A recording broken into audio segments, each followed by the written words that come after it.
Hello students, KBC nano publication में आपका स्वागत है। मैं R Krishna general science book के एनालिसिस में आज चैप्टर 5 फ्लोटेशन पे बात करेंगे। Thrust, the force acting on any surface in a direction perpendicular to normal to the plane is called thrust.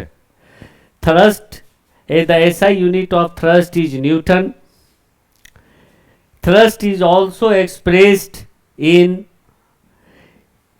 kilogram force, that is 1 kilogram force is equal to 9.8 Newton or 1 Newton is equal to 100 gram pressure. The thrust on unit surface area is called pressure. मतलब जब thrust per unit area work करेगा तो उसे हम कहते हैं pressure. Pressure is equal to होता है फोर्स अपॉन एरिया और थ्रस्ट अपॉन एरिया। थ्रस्ट जो है वह वेक्टर क्वांटिटी है, प्रेशर जो है वह स्केलर क्वांटिटी है। Pressure is a scalar quantity. The SI unit of pressure is Newton per meter square. Pressure, the thrust on unit surface area is called pressure. Pressure is a scalar quantity. Pressure is equal to force acting normally on surface upon area of the surface. That is force upon area. When perpendicular force is called, then it is called thrust. Pressure का जो unit है वह newton per metre square है। Pascal Blaise के सम्मान में इसका unit pascal भी रखा गया। Pressure is equal to force upon area. The unit of pressure is pascal and also newton per metre square. 1 atmospheric unit is equal to 1.02325 bar और 1 Newton per metre square होता है 10⁹ पर centimetre square. यह formula से यह clear है कि यदि सेम फोर्स लगाया जाए और एरिया यदि डिफरेंट हो तो डिफरेंट टाइप के प्रेशर होंगे। चूंकि F बराबर pressure is equal to F upon A है, तो यदि एरिया जो है यह डिफरेंट होगा, प्रेशर सेम अप्लाई होगा, तब फोर्स सेम अप्लाई होगा, एरिया डिफरेंट होगा तो प्रेशर का जो है मान है वह अलग अलग होगा। अब F pressure is equal to force upon area है। यदि एरिया स्मॉल हो जाए तो सेम प्रेशर में फोर्स में ज़्यादा प्रेशर होगा और यदि एरिया लार्जर होगा तो प्रेशर जो होगा वह कम होगा। डेली यूज में हम लोग इसका देखते हैं, एप्लीकेशन करते हैं। एप्लीकेशन ऑफ प्रेशर है कि एरिया को बढ़ा करके, क्षेत्रफल को बढ़ा करके या क्षेत्रफल को घटा करके जो प्रतिदिन हम चीज़ें उपयोग में लेते हैं या प्रतिदिन कार्य करते हैं उसमें इसका बखूबी हम प्रयोग करते हैं। जैसे एरिया को घटा करके जितने काटने वाली चीज़ें हैं, जैसे नाइफ हो गया, ब्लेड हो गया, पिन हो गया, नेल्स हो गया, ये सब शार्प होते हैं at cutting edge. Drawing pin, all pins have relatively much larger top and highly pointed. मतलब इसमें क्या है कि हम जो है उसके एरिया को कम कर देते हैं तो प्रेशर का मान ज़्यादा हो जाता है, तो वो आलपिन है वह कम फोर्स लगाने पे ही अंदर चला जाता है, कम बल लगाने से ही चाकू अच्छा काटता है। तो ये है कि यदि हम एरिया को कम करेंगे तो सेम फोर्स पे ज़्यादा प्रेशर वो एक्सर्ट करेगा। उसी तरह से है कि एरिया को बढ़ा करके तो आप देखेंगे कि रेलवे ट्रैक के अंदर जो वुडन ब्लॉक रहते हैं और उसके नीचे जो ब्लास्ट होते हैं वह इसलिए होता है कि जब ट्रेन ऊपर से क्रॉस करे तो वह लैंड जो है वह सिंक नहीं करे, धंसे नहीं। सूटकेस, बैग, इस सब के जो हैंडल होते हैं ये हैंडल चौड़े होते हैं और मोटे होते हैं, जिससे कि एरिया बढ़ जाने के कारण प्रेशर का कम अनुभव होता है। ऊंची ऊंची जो बिल्डिंग होते हैं उनके जो फाउंडेशंस होते हैं वह काफ़ी चौड़े होते हैं, क्योंकि वहाँ हम एरिया बढ़ा करके प्रेशर के मान को कम करते हैं, क्योंकि pressure is equal to force upon area है। उसी तरह से जो बड़े बड़े डैम हैं उन डैमों में भी हम नीचे एरिया को बढ़ा करके प्रेशर को कम करते हैं। तो यह डेली यूज में था कि एरिया बढ़ाने और एरिया को कम करके प्रेशर को हम किस तरह से यूज करते हैं। उसी तरह से है कि ट्रैक्टर का जो चक्का होता है पीछे वाला, ट्रैक्टर का जो चक्का होता है पीछे वाला वह ब्रॉड होता है, चौड़ा होता है, जिससे कि वह ज़मीन के अंदर नहीं जाता है। बड़े बड़े भार ढोने वाले जो ट्रक होते हैं जिसमें 22 चक्के, 24 चक्के, 30-30 चक्के तक लगे होते हैं, वह इसलिए होते हैं कि एरिया बढ़ा देने के कारण वो उसका प्रेशर जो है रोड पे वो कम हो जाता है और वह सड़क में सिंक नहीं करता है, धंसता नहीं है।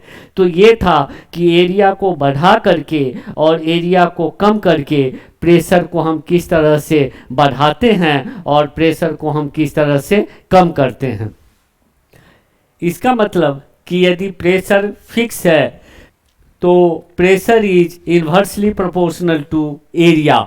Pressure is inversely proportional to area. That is, for a certain force, pressure is inversely proportional to the area of the surface. अब हम एटमॉस्फेरिक प्रेशर को लेते हैं। एटमॉस्फेयर किसे कहते हैं?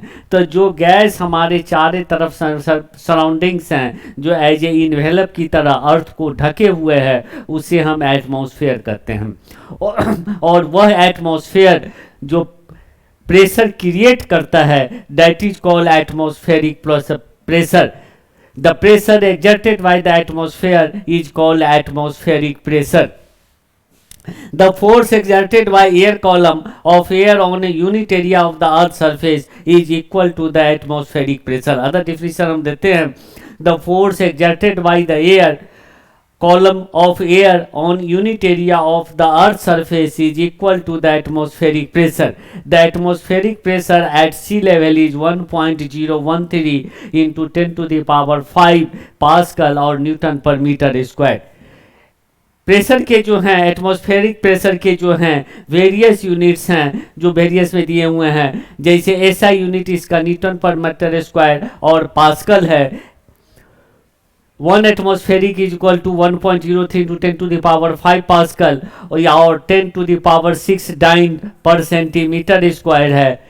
मेट्रोलॉजिकल में एटमॉस्फेरिक को हम लोग बार में मेजर करते हैं। 1 bar is equal to 10 to the power 5 pascal, that is 10 to the power 6 dyne per centimetre square. Atmospheric pressure is also measured in torr. Torr is 1 mm/Hg और 76 torr. 1 atmosphere is equal to 76 torr. अब factors, कौन ऐसे कारक हैं जो विभिन्न कारक हैं जो प्रेशर को इफेक्ट करते हैं? फर्स्ट है टेम्परेचर।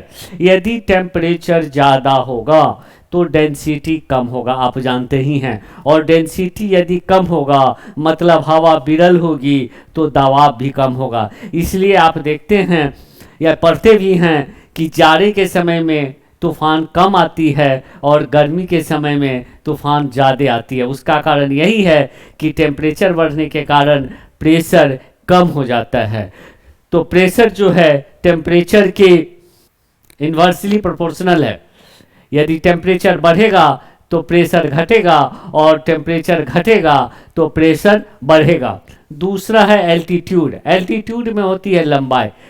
हर 110 मीटर की ऊंचाई पे जाने पे 1 सेंटीमीटर ऑफ पारा कम हो जाता है। मतलब 110 मीटर के बाद जो है 1 सेंटीमीटर पारा कॉलम में जो होता है ऑफ मरकरी, उसमें उसकी जो है दाब जो है कम हो जाता है। जैसे जैसे हम ऊपर की ओर जाएंगे वैसे वैसे प्रेशर कम होता जाएगा और जैसे जैसे नीचे आएंगे दबाव बढ़ता जाएगा। Atmospheric pressure decreases with an increase in the altitude as the gravity of the earth pulls the molecules and gases towards the ground.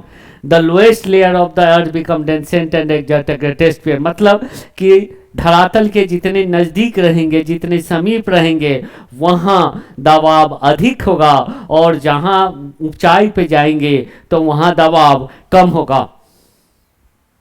Effect of water vapour, जब वाटर वेपर की मात्रा ज़्यादा हो जाएगी, मतलब वाष्प की मात्रा वायुमंडल में ज़्यादा हो जाएगी, तो उसका डेंसिटी कम हो जाएगा। डेंसिटी कम हो जाएगा तो प्रेशर कम हो जाएगा, ये ऑब्वियस सी बात है। इसलिए यदि वातावरण में वाष्प की मात्रा, आर्द्रता ज़्यादा बढ़ गई है तो प्रेशर कम हो जाएगा। इसलिए आप देखते हैं कि वर्षा के समय में प्रेशर कम हो जाता है। जब प्रेशर बहुत कम होता है तो वर्षा होने की संभावना होती है। एटमॉस्फेरिक प्रेशर जिससे हम मेजर करते हैं उसे हम बैरोमीटर कहते हैं। The measurement of atmospheric pressure is carried out by barometer. It is also called 14th barometer. ये एक बार पूछा गया है क्वेश्चन एसएससी में कि एटमॉस्फेरिक प्रेशर हम किससे मेजर करते हैं, that is from 14th barometer.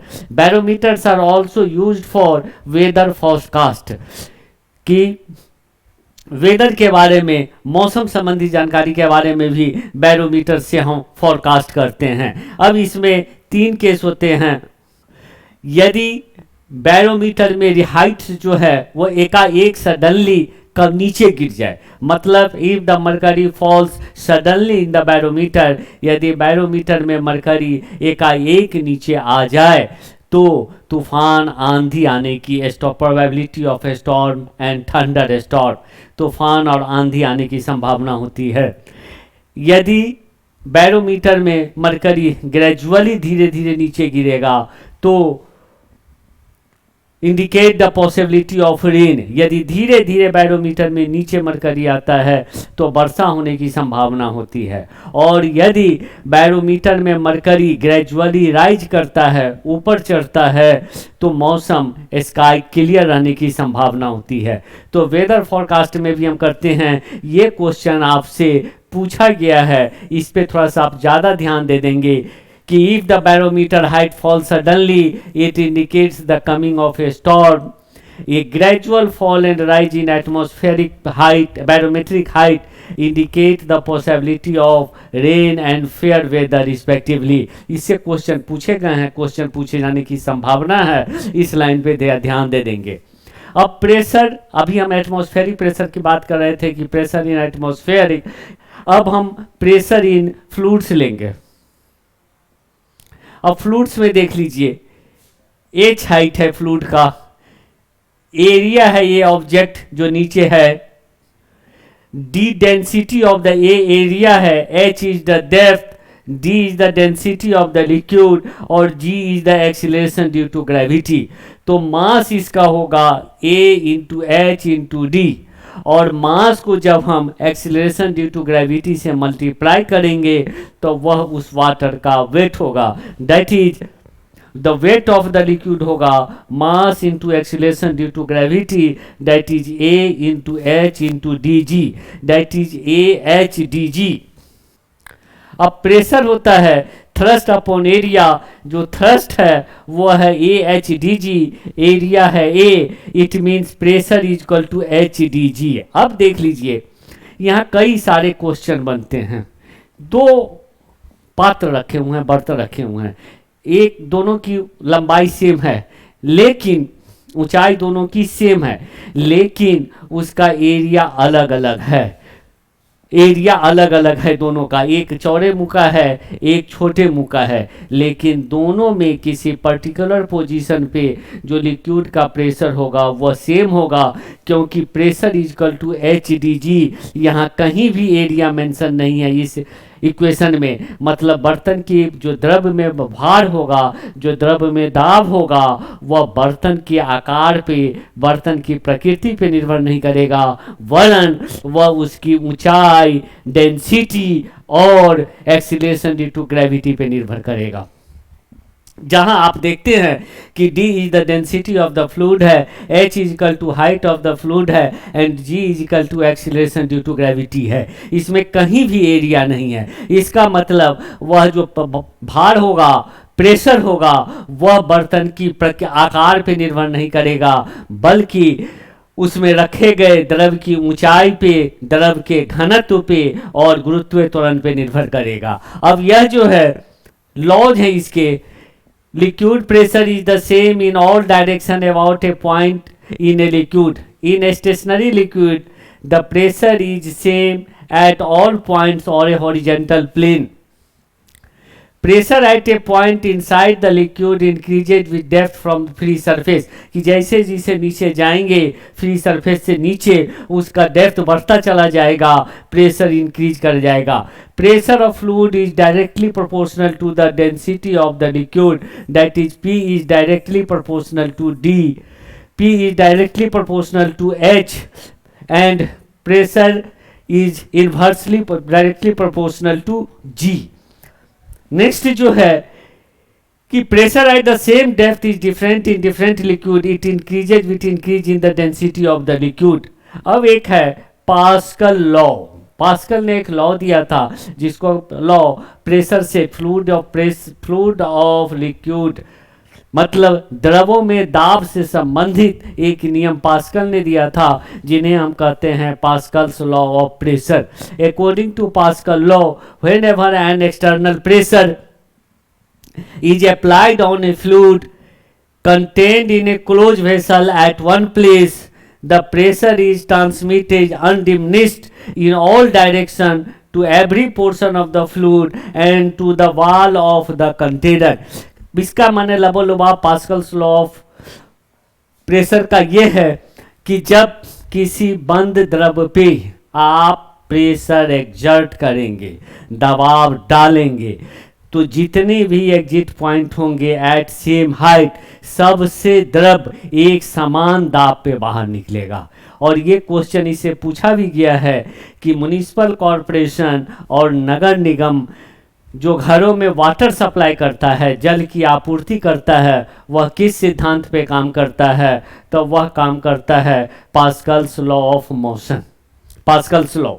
दूसरा है कि आप सिंपल इलेक्ट्रिक से फिजिक्स में, मैं पूरे इसमें फिजिक्स हो या केमिस्ट्री हो या बायोलॉजी हो, कुछ इस तरह के ट्रिक हैं जो सीधे आप पकड़ लेंगे।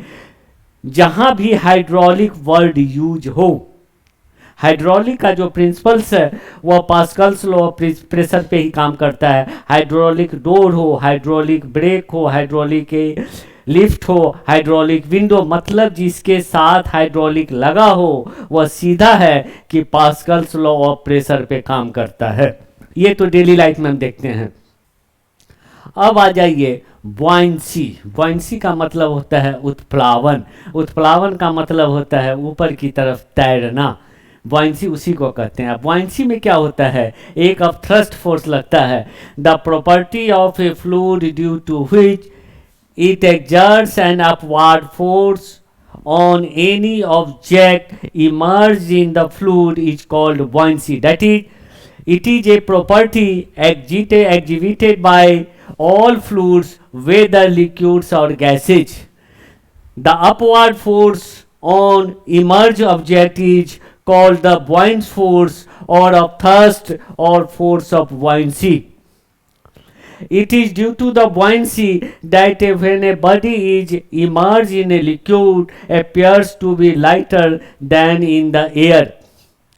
Gases also exert buoyant force, but the magnitude of the buoyant force exerted by gas is much smaller than the liquid. Buoyancy force depends upon following factor. buoyancy जो है, उत्प्लावन जो है, वह डिफरेंट कारकों पे, भिन्न भिन्न कारकों पे निर्भर करेगा। फर्स्ट है density. Density, buoyancy is directly proportional to density, मतलब यदि द्रव का घनत्व जितना ज़्यादा होगा buoyancy फोर्स उतना ज़्यादा होगा।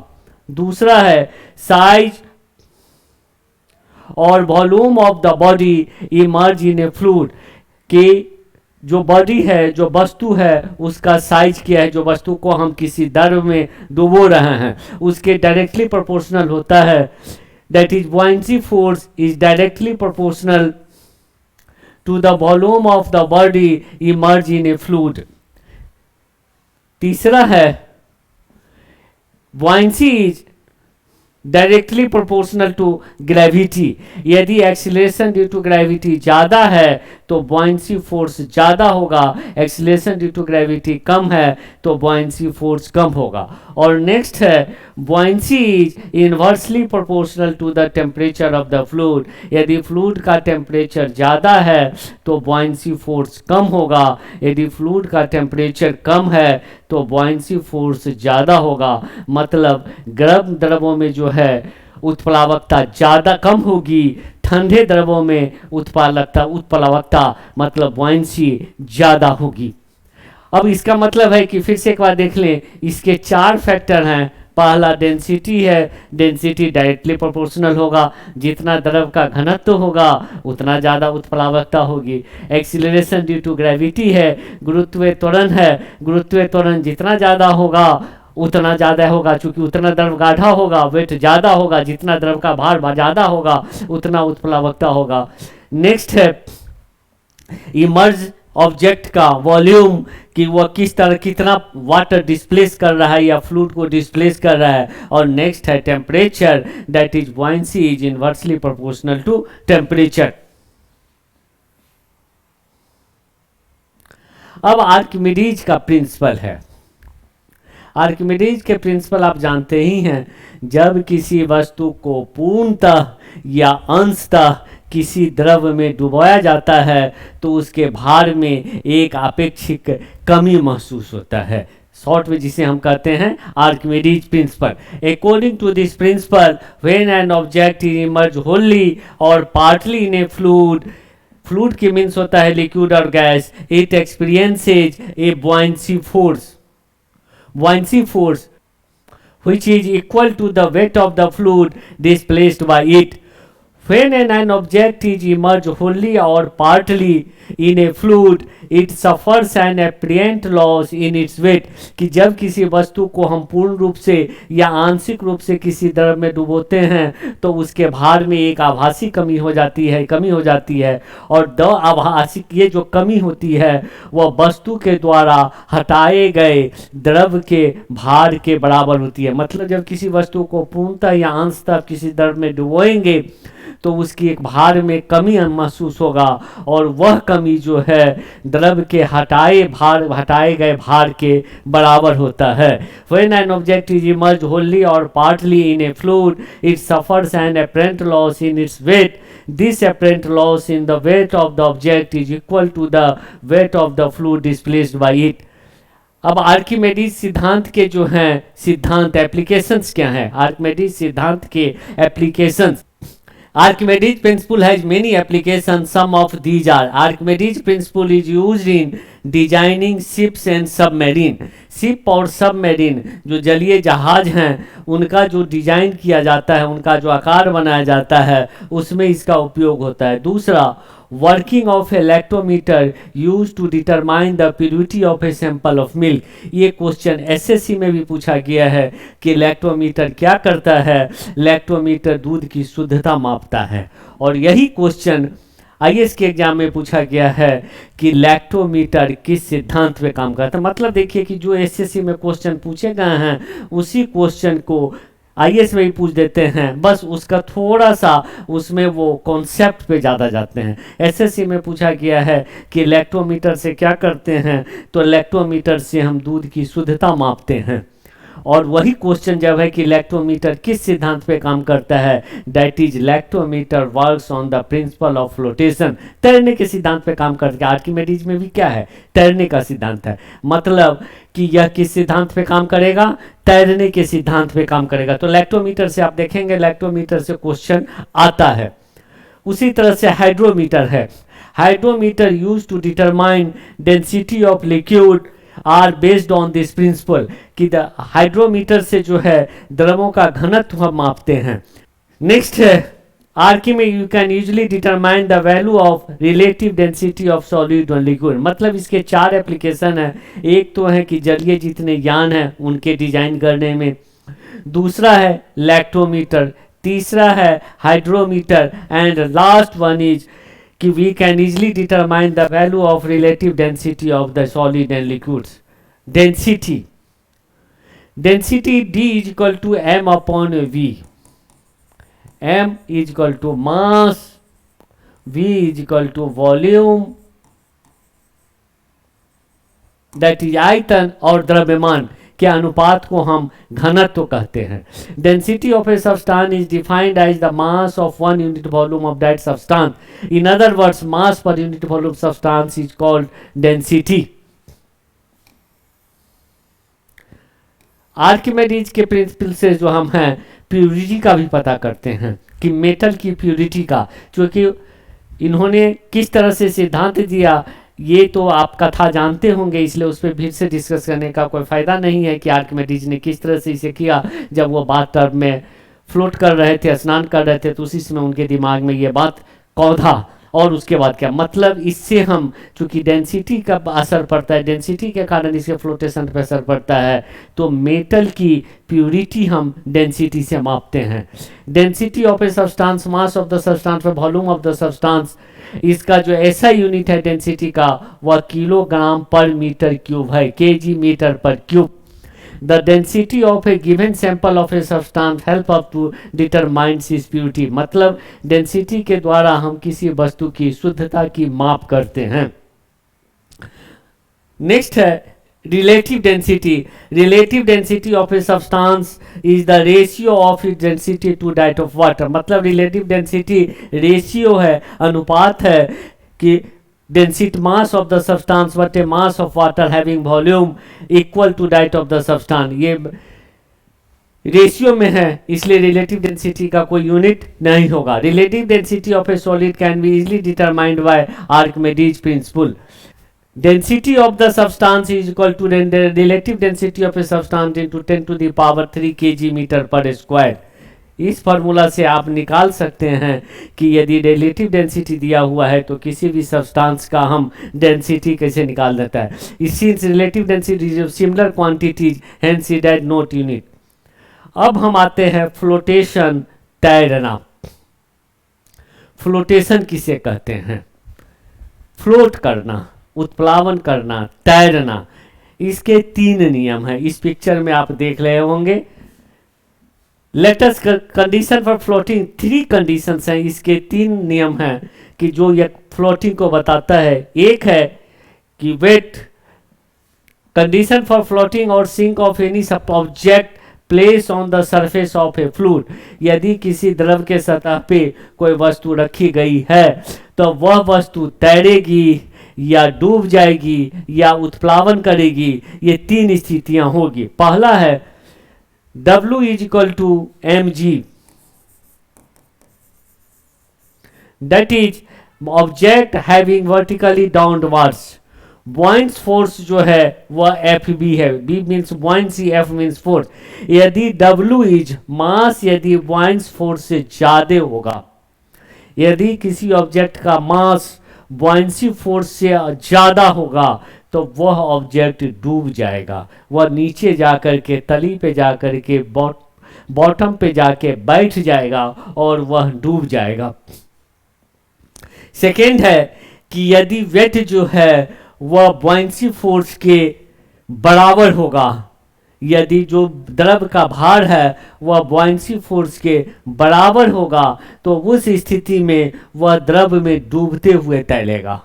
और तीसरी स्थिति जो आएगी कि यदि बॉयंसी फोर्स वेट से ज़्यादा होगा तो ये थोड़ा सा सतह के ऊपर जाकर के तैरता हुआ दिखाई देगा, जैसे कॉर्क पानी में तैरता है कि 1/10 पार्ट इसका ऊपर होगा, लगभग 1/10 पार्ट इसका ऊपर होगा, मतलब यह ऊपर उठते हुए उपलाएगा। तो 3 कंडीशन, मतलब आप ये ऐसे भी कह सकते हैं कि फर्स्ट कंडीशन का मतलब हो गया कि जो ऑब्जेक्ट का घनत्व है वह द्रव के घनत्व से ज़्यादा है।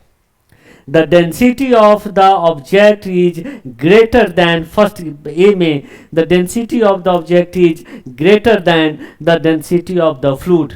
Second में the density of the fluid is equal to the density of the object immersed in it. And third case में होगा the density of the object is less than the density of the fluid.